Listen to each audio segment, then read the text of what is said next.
Kami ang Stop the War Coalition na binubuo ng iba't ibang organisasyon. No? Ito ay isang pagkilos para sa bilang suporta at bilang kasama dun sa tinatawag ngayong araw na ito na Global Day of Action against Genocide. It's a global day of action in support of Palestine.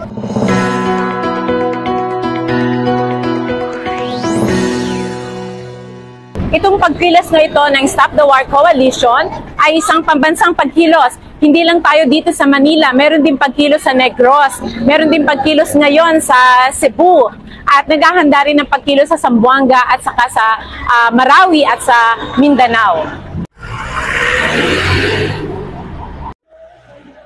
Ginagawa natin itong pagkilos na ito, no, dahil naniniwala tayo na ang inhustisya na nangyayari ngayon, yung paglipol ngayon sa Palestine ay isang crimes against humanity.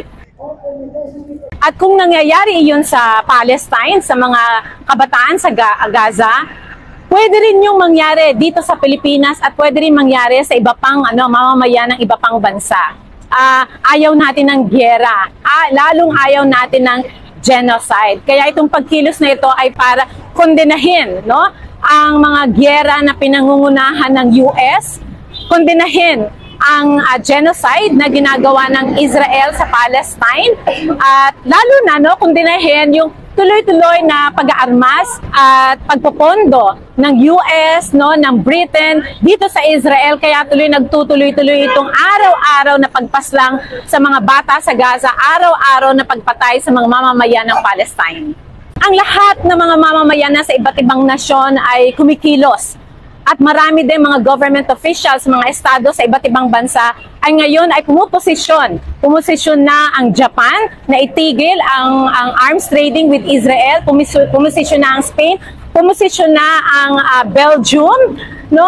At maraming bansa, at recently pumosisyon na ang Canada. Inihiling natin na sana pumosisyon din ang ating gobyerno, ang ating mga government officials, dahil ito ay usapin ng usapin ng paglipol, usapin ng human rights, matinding human rights violations. Walang dahilan, no? Hindi kinakailangan maging Muslim ka, hindi kinakailangan maging Kristiyano ka o anuman, 'di ba? Anuman ang iyong lahi, anuman ang iyong paniniwala, kahit kailan hindi magiging tama o makatuwiran ang paglipol sa isang lahi. Kaya gusto natin na pumosisyon ng ating gobyerno. Ganun pa man, dahil maraming nangyayaring pagkilos ng mamamayan sa iba't ibang panig ng daigdig, gusto natin ang Pilipinas ay magmarka sa ganitong mga pagkilos. Kaya naman, tinapat namin ngayon bilang suporta sa Palestine at pagkondena sa genocide ngayong araw na ito na tinatawag na Global Day of Action Against Genocide,